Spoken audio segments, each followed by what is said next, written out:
E fala, torcedor São Paulina, começando aqui mais um vídeo no canal. No vídeo de agora a gente vai ver aí o que o craque Miller e o pessoal lá do Mesa Redonda falaram, não só sobre o jogo de hoje, São Paulo contra o Atlético Goianiense, vitória no Morumbi, mas também tudo sobre a decisão São Paulo contra Nacional do Uruguai, início das fases eliminatórias da Libertadores da América. Então, antes de mais nada, desce aí embaixo, deixa seu like, se inscreve no canal, dá essa força pra esse jovem São Paulino aí, bater a meta de 10 mil inscritos. Estamos buscando os 10 mil, não custa nada, é de graça, você me ajuda demais, beleza?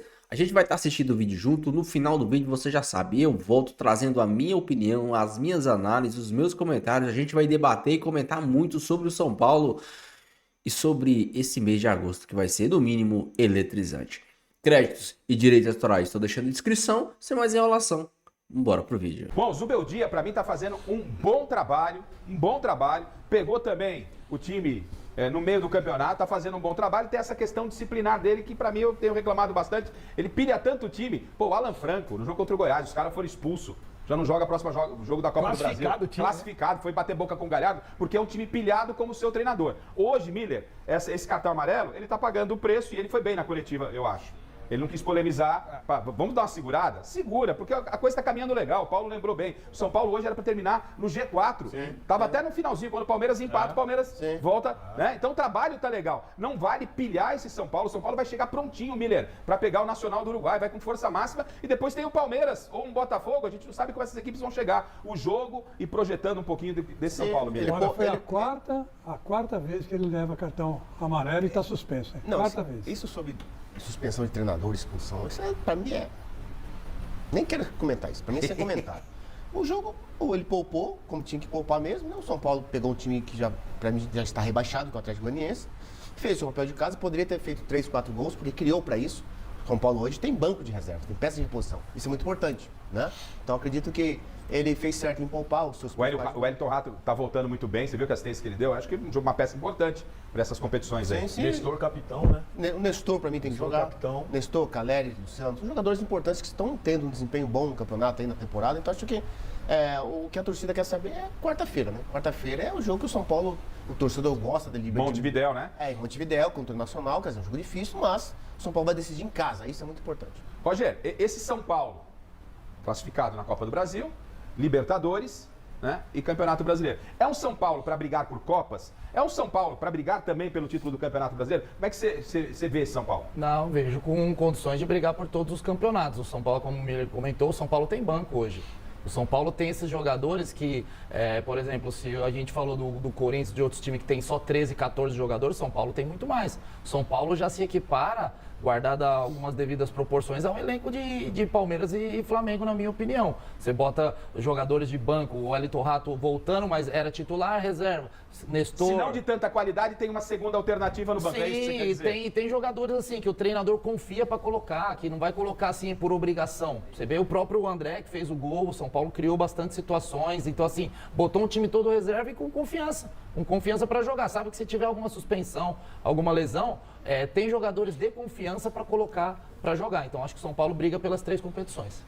Alex, você vê o São Paulo brigando pelo Brasileiro ou mais Copas? E o Paulo também pode responder isso. Eu vejo mais Copas. Lembrando que esse ano o São Paulo teve a sorte que o Palmeiras teve em outros anos nos sorteios. Né? Enquanto o Palmeiras pegou o Flamengo, o São Paulo pegou o Goiás. O Nacional do Uruguai hoje, com todo o respeito à tradição do Nacional, mas é bem menos time do que o Botafogo. Então o São Paulo já teve uma missão mais facilitada por conta dos sorteios. No Brasileirão, acho a missão mais difícil. Acho que nas Copas o São Paulo tem que focar mais. São Paulo, por exemplo, o São Paulo passando pelo Nacional, Palmeiras passando pelo Botafogo, São Paulo vai de igual para igual com o Palmeiras na Libertadores claro, hoje? Até porque nos últimos mata-matas o São Paulo ganhou do Palmeiras. Paulo. E outra coisa, é um clássico. É um clássico. Um clássico tudo pode acontecer. E até porque eu tenho falado, o São Paulo se dá muito bem quando joga com times grandes, jogador. Sim, porque tem espaço para jogar e os jogadores do São Paulo têm qualidade. E o São Paulo tem sido uma pedrinha no sapato do Palmeiras aí há algum tempo já. O São Paulo ganhou os últimos. O técnico, o time que mais complica a vida do Abel é o São Paulo. São Paulo. Pelo Principalmente menos nos mata, né? Nos mata, né? Mata-mata, coisa O único foi o final do Paulista, que o Palmeiras perdeu no Morumbi e depois ganhou de 4-0 no Allianz. Na era Abel Ferreira foi o único mata-mata que o Palmeiras ganhou do São Paulo. O Miller, ele já tem esse posicionamento há muito tempo, toda vez que a gente fala sobre o comportamento do do Zubeldia, o Miller entende que isso não passa para o time. O que você pensa, Paulo? Ele pode pilhar um pouco os jogadores? Pilha. Pilha. Tanto não ter o treinador à beira do campo é um problema. Tanto é que o Luciano foi suspenso, tomou um cartão amarelo e estava no banco. Sim. Estava no banco. Ficou Rafinha suspenso. também. Rafinha. Então E ficou de fora de um jogo contra o Flamengo. Hoje a entrevista dele falou: eu vou dar uma segurada, vou parar e não vou mais falar. Isso aí. O certo é Isso o aí. treinador pilhar o time que está jogando em campo. Sim. Não o banco de reservas. Aí o banco de reservas, para mim, é mais sem noção os jogadores que estão lá tomam cartão do que o treinador. Tanto é que o auxiliar sai toda hora também para ficar Exatamente. reclamando. Bom, enquanto a gente está discutindo aqui, o Corinthians vai para a Série B, não vai para a Série B, vai escapar, não vai escapar. Ó, o Santos, ó. Vamos falar rapidamente aqui sobre o jogo de hoje. É um jogo bem pacato, né? O time do São Paulo totalmente modificado. Eu particularmente tive algumas boas surpresas. O Lisieiro me surpreendeu porque ele começou o jogo melhor que o Marcos Antônio. O Marcos Antônio demorou um tempo até se adaptar, mas quando se adaptou, começou a achar passes para frente, interessante, esse passe que faz tanta falta pro São Paulo, né? Esse passe que acha o meio. O São Paulo hoje atuou com 3 meias, o Nestor atuou numa função que eu sempre gostei, gostaria, né?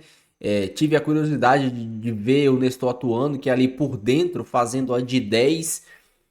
Atuou ali, não foi tão bem assim, mas o time totalmente mudado, né? O André Silva mostra que ele é o substituto do Calleri, e porque ele é o substituto do Calleri, teve maus momentos, acontece, todos os jogadores têm, mas foi um time que mesmo sem entrosamento, e é engraçado, não sei se vocês perceberam, mas o time hoje foi muito parecido com o time do Dorival Júnior. E quando eu falo isso, não é nem questão de peças, é questão de modelo de jogo.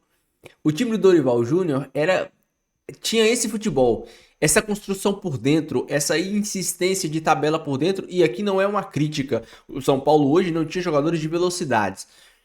O Moreira e o Patrick não passavam toda hora, então tudo ficava responsável, toda a criação do São Paulo ficava responsável pelos volantes e pelos 3 meias para municiarem o André Silva. E isso só era possível por triangulações pelo meio. Tanto é que quando o São Paulo conseguia, principalmente o Marcos Antônio, depois que ele entrou no jogo, ele conseguia achar alguns passes que davam para o São Paulo acelerar por dentro e criar jogadas. Pouco no primeiro tempo, mais no segundo tempo. Mas hoje assistindo o jogo, eu achei muito parecido com o time do Dorival Júnior. A grande diferença e isso eu falo aqui para vocês há bastante tempo, o time do ano passado, se não jogasse 100% do seu futebol, não ganhava.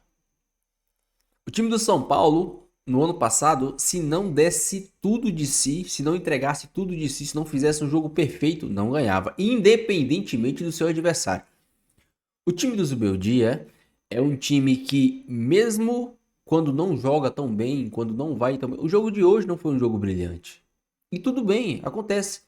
Mas o time do Zubeldia é um time que, mesmo quando não joga tão bem, ele vence. E isso é o importante. O jogo contra o Cruzeiro, o São Paulo não jogou tão bem. Venceu. O jogo contra o Atlético Paranaense, lá na Arena da Baixada, o São Paulo não jogou tão bem. Venceu. É isso que diferencia um time que briga em cima da tabela de um time de meio de tabela ou um time que vai para a zona de rebaixamento. Em jogos que você não vai tão bem, em jogos que as coisas não saem como planejado, mesmo assim você conseguiu os 3 pontos. O São Paulo hoje poupou todo mundo e conseguiu vencer. O Palmeiras fez isso, não venceu. O Flamengo fez isso, não venceu. Então foi uma boa estratégia que deu certo. Se tivesse dado errado, a gente estaria aqui com certeza criticando. Mas é uma coisa que nós temos que pontuar. O São Paulo de hoje é um São Paulo que, mesmo quando não joga tão bem, mesmo quando tem adversidades, como ter que colocar os 11 jogadores reservas, é um São Paulo que ganha. É um São Paulo que consegue os 3 pontos. Isso é muito interessante. E o jogo de hoje não foi um jogo brilhante, tudo bem, acontece, mas foi um jogo que o São Paulo conseguiu os 3 pontos e é o que interessa. Se mantém ali, próximo ao G4, eu já falei para vocês, se chegar nas últimas 10 rodadas o São Paulo ali, você pode ter uma arrancada para brigar pelo título brasileiro. São Paulo e Nacional. Cara, o São Paulo Hoje, pra mim, é um time que, a nível de jogo, se São Paulo jogar o que jogou contra o Botafogo, se jogar o que jogou contra o Flamengo, passa tranquilo. O Nacional é um time que pode oferecer algum tipo de resistência lá no Uruguai, mas dificilmente vai oferecer algum tipo de resistência aqui no Morumbis. E se o São Paulo, ele se motiva, ele se foca diferente para jogos grandes. A gente teve exemplos disso dos jogos contra Palmeiras, jogos contra Corinthians, jogo contra o Botafogo, jogo contra o Flamengo. Jogos grandes e o São Paulo se motiva de forma diferente. Dificilmente a gente vai ver o São Paulo atuando contra o Nacional, como atuou contra o Fortaleza, como atuou contra o Vasco, como atuou contra o Cuiabá dentro de casa. Dificilmente. O São Paulo, para jogos grandes, se motiva de formas diferentes. De um jeito diferente. Tem a motivação, tem um foco, tem a concentração dos jogadores é diferente para jogos grandes. E, sinceramente, eu vejo o São Paulo cada vez mais, cada jogo contra time grande, cada desafio que o São Paulo tem, que eu assisto o jogo, que eu vejo que esse time tá mais focado, tá mais concentrado, tá mais maduro, eu cada vez acredito mais que o São Paulo pode vencer qualquer adversário, independente do local. O São Paulo hoje é um time muito bem treinado. É um time que, pra mim, não é perfeito porque o Zubeldia insiste em colocar o Lucas pelo lado e deixar o Luciano por dentro. Eu prefiro o Lucas por dentro e outro jogador do lado, mas isso é uma escolha do Zubeldia. Eu acho que o São Paulo cria mais e rende mais com o Lucas atuando por dentro do que com o Luciano. Porém, quando o Luciano tá dentro de campo, o São Paulo ganha mais em poder de finalização, mas perde em criação. Então isso é uma balança, né? Com o Luciano dentro de campo, o São Paulo cria menos porque o Luciano não ajuda da criação, mas finaliza mais porque o Luciano tá sempre dentro da área. Mudou isso, inclusive. O Luciano, quando ele tava voltando nos primeiros jogos do meio-dia, ou na época do Carpini, voltando para criar jogo, era um Deus nos acuda. As atuações dele eram tenebrosas. Agora que ele tá criando menos, deixando o Lucas, o Ferreirinha e os volantes criar e ficando mais dentro da área para finalizar, para arrematar, o nível de atuação dele tá melhorando. Mas quando o Lucas tá dentro de campo, o São Paulo cria muito mais. O São Paulo tem mais opções de jogo. O Lucas forma uma boa dupla com o Ferreirinha. O Wellington Rato dá um equilíbrio do lado direito, independente se é o Rafinha. Principalmente quando é o Rafinha, o lado direito do São Paulo fica muito seguro. Quando é o Igor Vinícius, é o Igor Vinícius. Não que ele seja horrível, já tivemos laterais piores. Mas eu acho que o São Paulo fica mais seguro com o Rafinha, mas o Igor Vinícius ataca mais. Tanto é que o Igor Vinícius tem mais assistências. Tem boas assistências. O Igor Vinícius tem 4 ou 5 assistências na temporada. Se eu não me engano, o Igor Vinícius... Obviamente, o Igor Vinícius tem mais assistências que o Luciano na temporada. O Luciano só tem 1, o Igor Vinícius tem 4 ou 5. E o Igor Vinícius ficou o começo da temporada machucado, hein? Só pra deixar aqui essa informação. Então, é uma balança. O Zubeldia talvez queira um poder maior de decisão, entra com o Luciano. Queira um time que tenha mais volume de jogo, entra com o Lucas pelo meio. Então, o time do São Paulo para mim hoje é um time bem treinado, um time que tem variação tática, um time que se defende muito bem, um time maduro. Tomou o gol. Dificilmente você vê o São Paulo se perdendo dentro do jogo. Então, para mim, não é um time perfeito, é um time que ainda tende a evoluir bastante, ainda tende, principalmente se o Ferreirinha começar a ter mais aproveitamento das suas jogadas. O Ferreirinha, ele cria muito. Se a cada 3 jogadas que ele criar, o São Paulo conseguir converter uma, cara, o São Paulo vai virar uma máquina. Porque o Ferreirinha, ele cria muito, mas muita coisa mesmo. Só que o nível de aproveitamento das jogadas que o Ferreirinha cria é muito baixo, infelizmente. Então, tem coisas a serem melhoradas, mas é um time que me agrada. É um time que o Zubeldia já entendeu que o nível de atuação desse time é alto, pode ser ainda maior. O São Paulo ainda não chegou no seu auge, mas é um time que pode sim bater de frente com qualquer time, seja na Libertadores, seja no Brasileiro, seja na Copa do Brasil. Quero que você deixe aí a sua opinião, deixe seu comentário. Não esqueça de deixar o seu like e se inscrever no canal. Se você não for inscrito, pô, tem muita gente que nem é São Paulino, traz conteúdo aqui, fica ganhando visualizações e o cara nem São Paulino é. Dá essa força aqui pra esse jovem São Paulino, se inscreve no canal, beleza? Fiquem todos com Deus, até o próximo vídeo e valeu.